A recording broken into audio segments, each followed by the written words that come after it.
आदाब नाजरीन, मैं हूं मुनज़्ज़ा शाह और आप देख रहे हैं न्यूज़ 18 उर्दू। अदाकार नसरुद्दीन शाह अपने बयान पर कायम है। अपने बयान की नुक्ताचीनी पर उन्होंने कहा कि हर किसी को अपना ख्याल जाहिर करने का हक हासिल है और ये हक उन्हें भी है कि वो अपने मुल्क की फिक्र करे। याद रहे कि नसरुद्दीन शाह ने एक वीडियो में मुल्क की मौजूदा सूरत हाल पर फिक्र जाहिर करते हुए कहा था कि अब एक इंसान की जान पर गाय की जान को तरजीह दी जा रही है।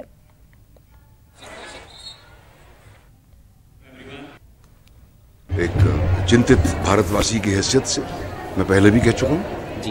मुझे नहीं मालूम इस दफा मैंने कौन सा ऐसा क्या कह दिया कि मुझे गद्दार ठहराया जा रहा है।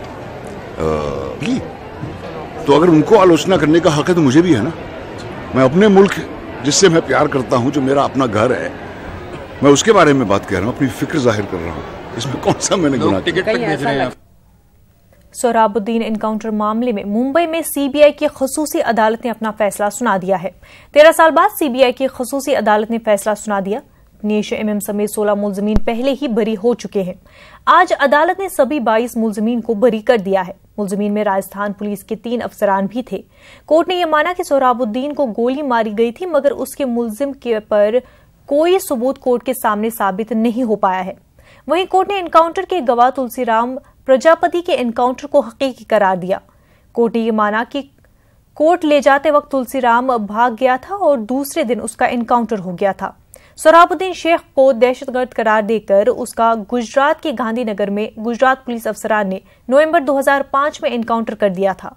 एनकाउंटर में सोहराबुद्दीन की अहलिया कौसर भी हलाक हो गई थी।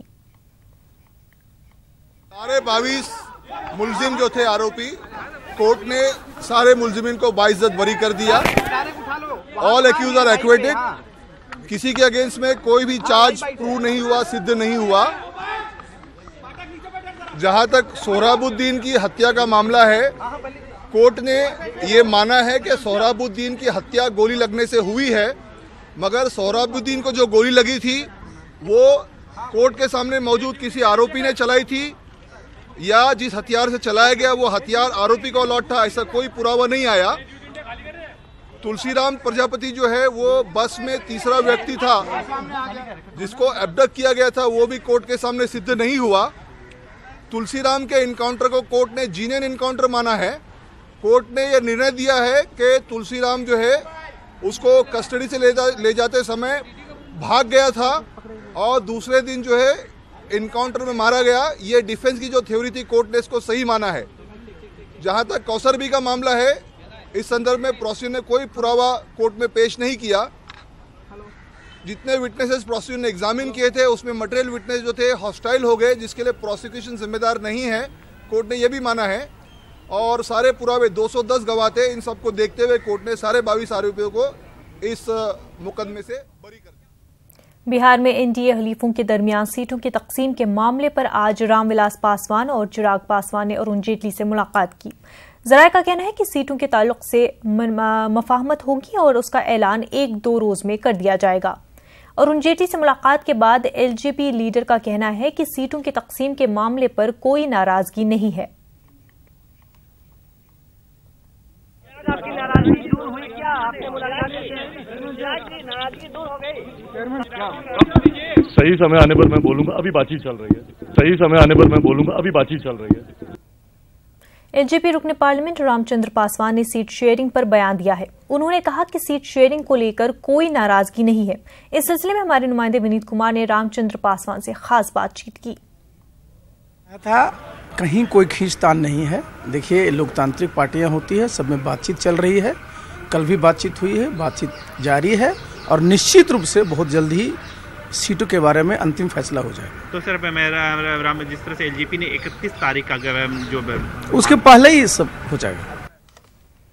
वजारत दाखिला ने एक हुक्मनामा जारी किया है जिसमें 10 मरकजी एजेंसियों को किसी भी कंप्यूटर की जानकारी खंगालने की इजाजत दी गई है। इन एजेंसियों में आईबी, सीबीआई, एनआईए और रॉ के अलावा कई दीगर एजेंसियां शामिल हैं। ये एजेंसियां किसी भी कंप्यूटर में आने वाली और जमाशुदा जानकारी को इंटरसेप्ट कर सकेंगी, उनको मॉनिटर कर सकेंगी और कोड की जुबान में होने पर उसको डीकोड करने का भी इख्तियार रखेंगी।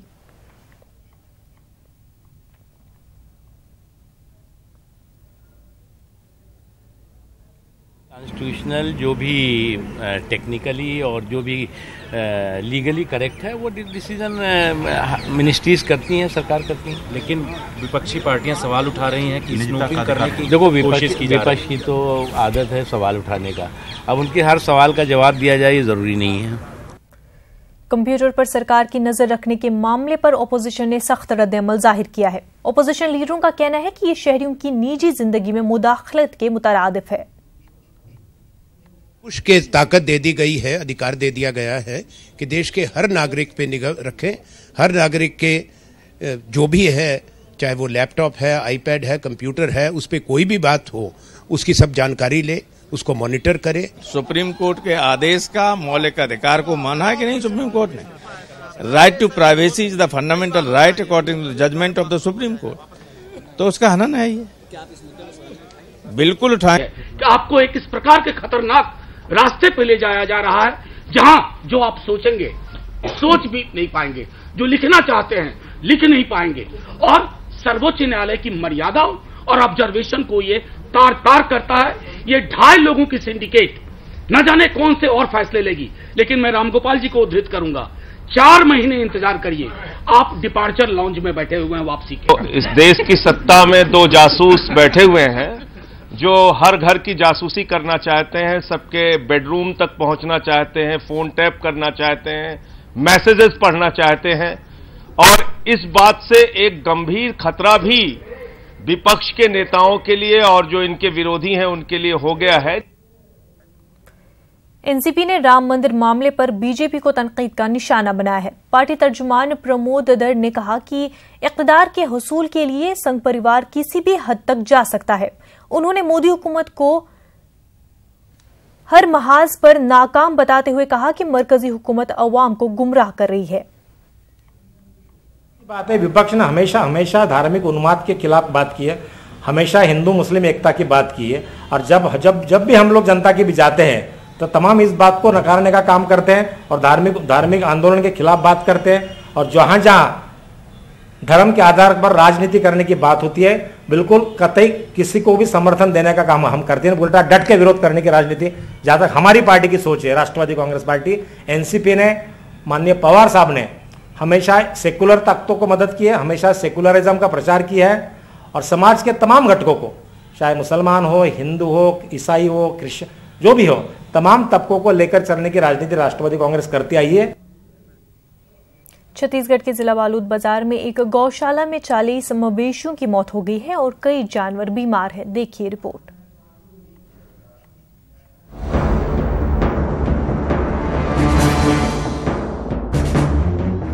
छत्तीसगढ़ में जिला बालौद बाजार के कोदवा भाटापारा के एक गौशाला में 40 जानवरों की मौत हो गई है। गौशाला में चारों तरफ जानवर मरे पड़े हुए हैं और कई जानवर तड़प रहे हैं जिन्हें हम साफ तौर पर दिखा नहीं सकते। बताया जा रहा है कि इन्हें खुले में रखा गया था, जिनकी मौत हाल के दिनों में हुई बारिश और चारा नहीं मिलने की वजह से हुई है। खबर मिलने पर सिमगा एसडीएम ने गौशाला का दौरा किया और पोस्टमार्टम के बाद मामले की जांच की बात कही है। साथ ही बीमार जानवरों के इलाज कराने के हुक्म दे दिए गए हैं। लेकिन गाँव वालों के मुताबिक इस गौशाला में अब तक 80 से ज्यादा जानवरों की मौत हो चुकी है, लेकिन इंतजामिया का एदादोशुमार कुछ और ही कहता है। ये जो है ना प्राकृतिक प्रकोप है एक तरीके से देखा जाए तो। अब जैसे पीएम की रिपोर्ट होते जाएगी, कारणों का पता चलेगा और उसके बाद में डिस्पोजल की कार्रवाई करेंगे। गांव वालों से पूरी चर्चा हो गई है और इस संबंध में भविष्य में ऐसी पुनरावृत्ति न होकर के भी उनसे सुझाव मांगे गए हैं। अच्छी अच्छी 80 ये क्या कारण मानता है खत्म हो के? ये जो अभी जो वर्षा के वजह से अभी के है, बीच में एक दो हुआ तो सब लंबा जानवर में एक दो। बहरहाल बेसहारा जानवरों को सहारा देने के लिए गौशाला खोला गया था, लेकिन यहाँ भी उनकी जान नहीं बचाई जा सकी, जिस पर सवाल उठना लाजमी है। Bureau report, news 18 Urdu. Delhi high court ने खुद सुपुर्दगी के लिए 30 रोज की मोहलत देने की सज्जन कुमार की अर्जी को ठुकरा दिया है। गुज़िश्ता रोज सज्जन कुमार ने यह अर्जी दाखिल की थी। सज्जन कुमार को 31 दिसंबर को हर हाल में सरेंडर करना होगा। दिल्ली सिख फसाद में मुलविस होने के मामले में हाईकोर्ट सज्जन कुमार को कसूरवार करार देकर उम्र कैद की सजा सुना चुकी है। All India bank officers confederation ने मरकजी हुकूमत और इंडियन बैंक एसोसिएशन की मुखालफत में हड़ताल की कॉल दी है। आपको बता दें कि 11वें पे स्केल को बिला शर्त लागू करने के मुतालबे को लेकर हड़ताल जारी है। 21 और 26 दिसंबर को बैंक मुलाजमीन हड़ताल पर रहेंगे, जबकि 22 दिसंबर को चौथे शनिचर और 23 को इतवार होने के सबब बैंक बंद रहेंगे। 24 दिसंबर को एक दिन बैंक खुलने के बाद क्रिसमस डे पर फिर 25 दिसंबर को बैंक बंद रहेंगे। इस तरह 5 रोज तक लोगों को कैश की किल्लत का सामना करना पड़ सकता है।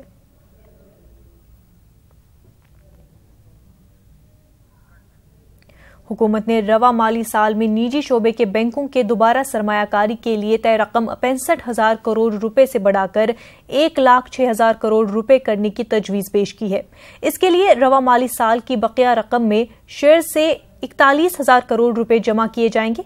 कुल मिलाकर मार्च 2019 तक बैंकों में 83,000 करोड़ रुपए की सरमायाकारी की जाएगी। इस ताल्लुक से वजीर खजाना अरुण जेटली ने लोकसभा में इमदाद के लिए इजाफी मुतालबे पेश किए। बैंकों के कर्ज देने की सलाहियत बढ़ेगी और कुछ बैंकों को पीसीए से बाहर निकालने में भी मदद मिलेगी। मध्य प्रदेश के ग्वालियर में एक लड़की से छेड़छाड़ की मुखालफत करने पर लड़की के रिश्तेदारों को बुरी तरह पीटा गया।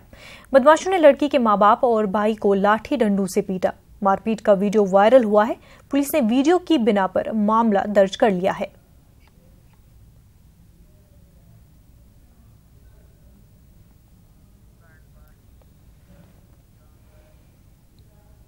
मध्य प्रदेश के खरगोन में कारोबारी के बैंक अकाउंट से बदमाशों ने 51 लाख रुपए उड़ा लिए। कारोबारी गजानंद गोयल का बैंक अकाउंट हैक करके बदमाशों ने रकम गायब कर दी। बदमाशों ने गोयल के मोबाइल नंबर की फर्जी सिम बनवाकर 2 बैंक अकाउंट से रुपए निकाल लिए। जानकारी होने पर कारोबारी ने बैंक अकाउंट को बंद करवा लिया और पुलिस में शिकायत की।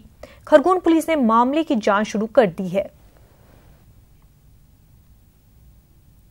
18 तारीख को शाम को 9 बजे मेरा मोबाइल पहले हैक कर लिया गया है। जब मुझे मेरा मोबाइल का पता लगा कि मेरा मोबाइल बंद है, मैंने जब पता लगा आईडी ऑफिस में, तो उन्होंने बोला कि आपका तो नई सिम निकल गई है भोपाल से। मैंने कोई सिम नहीं निकाली है। जब मुझे शंका हुई, अंदेशा हुआ कि मेरा ऐसा तो नहीं कि मेरा अकाउंट में भी कोई ऐसा निकल गया है। जब मैं दौड़ते हुए बैंक में गया तो बैंक ऑफ बड़ौदा में पता लगा कि 40 लाख रुपये मेरे अकाउंट से ट्रांसफर हो चुके हैं। तो मैंने तुरंत उस बैंक वहाँ पर मेरा अकाउंट लॉक करवाया और मैं दौड़ता हुआ फिर दूसरे मेरा बैंक में खाता था, बैंक ऑफ इंडिया बिरला मार्ग पे।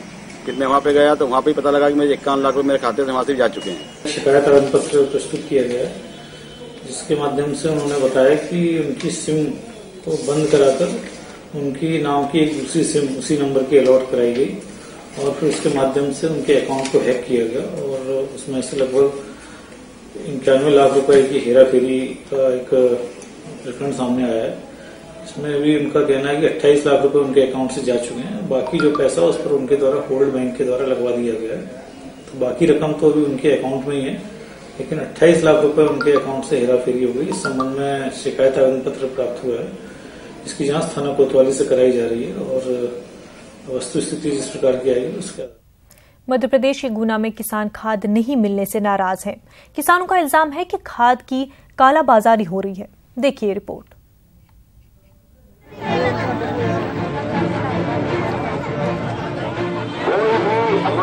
मध्य प्रदेश के गुना में किसानों का ये एहतजाज खाद के लिए हो रहा है। किसान खाद को लेकर कई दिनों से परेशान हैं, लेकिन इंतजामिया खाद का इंतजाम नहीं कर रही है। इंतजामिया का कहना है कि इस बार जिले में फसल ज्यादा लगाई गई है, इसलिए खाद की कमी हो गई है। सबसे पहली बात है क्रॉप पैटर्न में जो चेंज आया है इस बार, उस वजह से खाद की डिमांड बढ़ी है।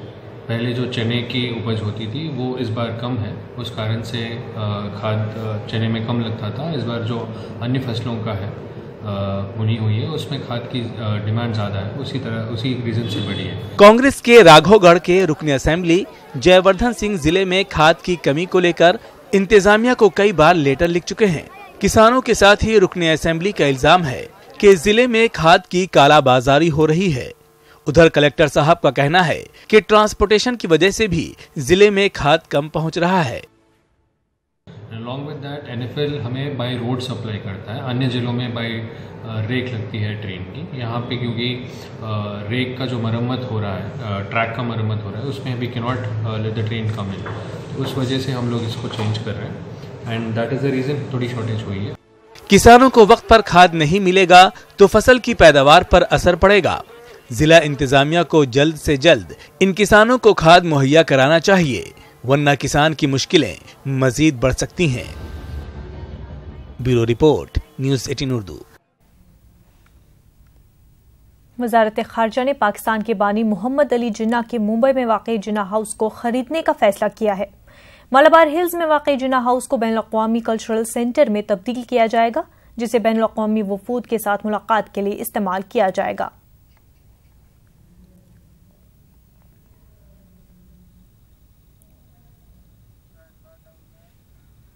वादी कश्मीर में चिले कलान यानी सरतरीन मौसम के 40 दिनों की शुरुआत आज से हुई है। वादी के लोगों ने पहले से ही इस मौसम से निपटने के लिए तैयारियां की हुई हैं। वादी कश्मीर इसके 4 मौसम मौसम गर्मा, मौसम सरमा, मौसम खिजा और मौसम बहार के लिए जानी जाती है। मौसम सरमा में 40 ऐसे दिन होते हैं जिनको चिले कलान कहा जाता है। ये 40 दिन सरतरीन दिन होते हैं। इन 40 दिनों में वादी कश्मीर में सर्दी की शिद्दत में मजीद इजाफा हो जाता है। दर्जे हरारत मनफी में जाता है और इस दौरान काफी बर्फबारी भी होती है। चिले कलान में सर्दी से बचने के लिए वादी कश्मीर में लोग रिवायती कांगड़ियों का इस्तेमाल के साथ साथ मोटे कपड़े और कमरों को गर्म करने वाली चीजों का इस्तेमाल करते हैं, मगर बिजली की अदम फराहमी लोगों की मुश्किलें बढ़ा देती हैं।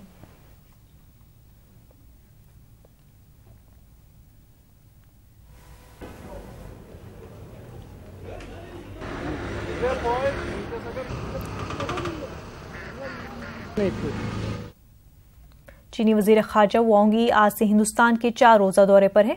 वांग यी ने दिल्ली में वजीर खारजा सुषमा स्वराज से मुलाकात की है। दोनों वज़रा के बीच 2 तरफा रिश्तों में मजीद बेहतरी पर अहम बातचीत जारी है।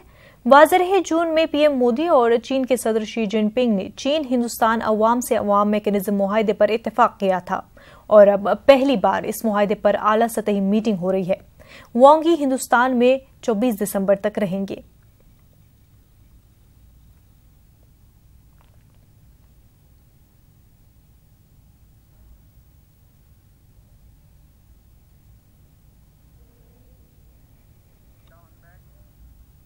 चेक जमहूरिया के मशरक़ी शहर के करीब करवीना में कोयले के कान में मीथेन के धमाके से 5 लोगों की मौत हो गई, जबकि दीगर 10 अफराद जख्मी हो गए हैं। मौके से मलबे को हटाने का काम जारी है। मेडिकल टीम जख्मियों को अस्पताल में मुंतकिल कराने में लगी है। कान में हुए धमाके के मुतासरीन पोलैंड के शहरी हैं जो कान में काम कर रहे थे।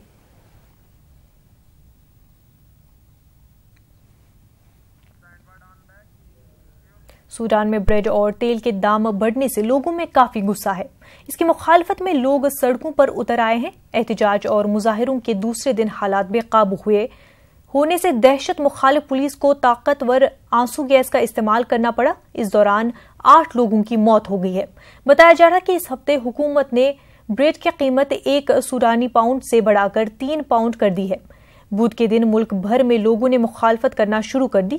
जुमेरात को ये मुखालफत फैलते हुए सूडान की राजधानी खर्तूम तक पहुंच गई। सदारती महल के बाहर जमा हुजूम को हटाने के लिए पुलिस ने आंसू गैस का इस्तेमाल किया।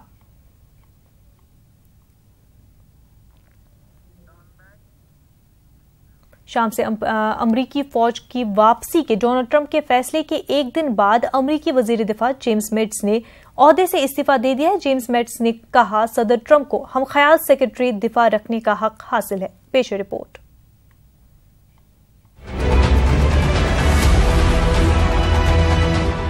शाम से अमेरिकी फौज की वापसी के डोनाल्ड ट्रंप के फैसले को जहां हिज़्ब इख्तिलाफ रिपब्लिकन पार्टी के सेनेटर्स ने सख्त तनकीद की, वहीं अमेरिकी वजीर दिफा जेम्स मेट्स ने अपने ओहदे से इस्तीफा दे दिया है।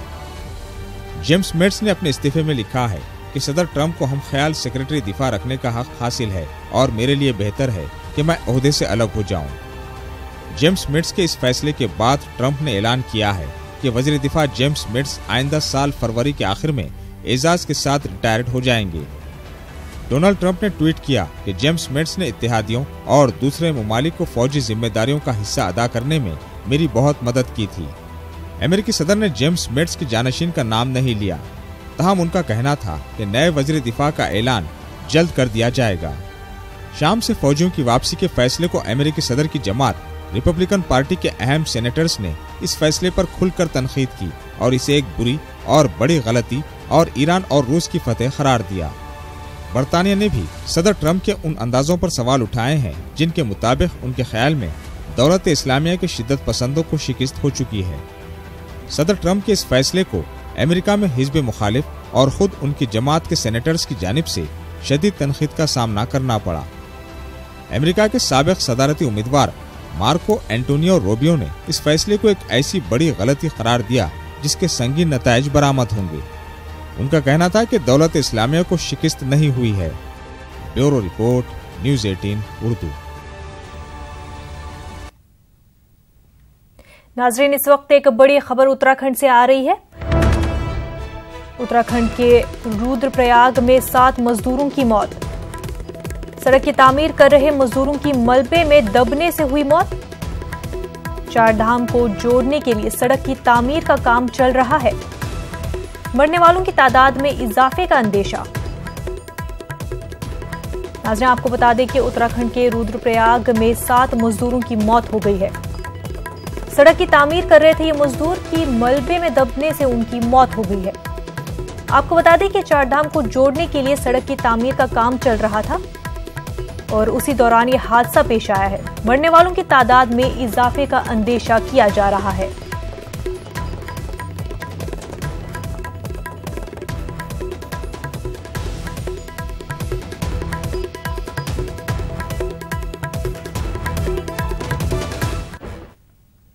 आगे बढ़ते हैं। मुल्क में नोटबंदी और नए नोट मार्केट में आने के बावजूद नकली नोटों का कारोबार थम नहीं रहा है। पहली बार उत्तराखंड में सबसे बड़ी जाली नोट की खेप पुलिस के हाथ लगी है, जिसमें दिल्ली और रुड़की से ताल्लुक रखने वाले 5 अफराद और एक खातून भी शामिल है। मंशियात के मामले में उत्तराखंड का नाम पहले से ही सुर्खियों में रहा है और अब नोटों के काले कारोबार ने उत्तराखंड पर फिर से दाग लगा दिया है। इंडस्ट्रियल इलाके में रहने वाले मजदूर और कस्बों के बाजार जाली नोटों का कारोबार करने वाले गिरोह के निशाने पर हैं। पुलिस ने देहरादून के सहसपुर इलाके से एक ऐसे गिरोह को बेनकाब किया जो तकरीबन 1 करोड़ की नकली नोटों को खपाने की तैयारी में था। पुलिस ने इस मामले में 6 अफराद को गिरफ्तार कर लिया है। ये जो स्कैनर और ये जो आप देख रहे हैं यहाँ पर, इनके द्वारा एक तो ये चूरन लेबल वाला 2000 का नोट जो है लोगों को देकर उनसे करेंसी एक्सचेंज कर ली जाती थी और ये जनरली देहात एरिया में और ऐसे एरिया में काम करते हैं जहाँ लोगों को उतना नॉलेज नहीं है। पार्टी से संपर्क में आए थे जो नोट चेंज करने के लिए, जो ये बता रहे थे कि 50,000 में जो है 1.5 लाख नोट दे देते हैं। 50,000 असली नोटों के बदले में 1.5 लाख के नकली नोट दे देते पार्टी को ना। वो पार्टी से संपर्क नहीं हो पाया इनका, उससे पहले ही हमने इन्हें पकड़ लिया। बताया जा रहा है कि इस शैतानी गिरोह का शिकार फैक्ट्रियों में काम करने वाले मजदूर और छोटे शहरों के बाजार होते थे। यहाँ पर सासपुर आए थे अभी, मैं सोचा यहाँ पर इंडस्ट्री एरिया है, लोगों से मिलने के लिए, तो हम पे माल था, पुलिस ने हमें धर लिया। उत्तराखंड में ये पहला मामला है जिसमें इतनी बड़ी तादाद में जाली नोट पुलिस के हाथ लगी हैं। लेकिन सवाल ये है कि मुलजिमीन ने जो लाखों के नकली नोट बाजार में उतारे हैं, इसका पता कैसे लगेगा। न्यूज़ 18 उर्दू के लिए देहरादून से आसिफ की रिपोर्ट। इस बुलेटिन में फिलहाल इतना ही। आदाब।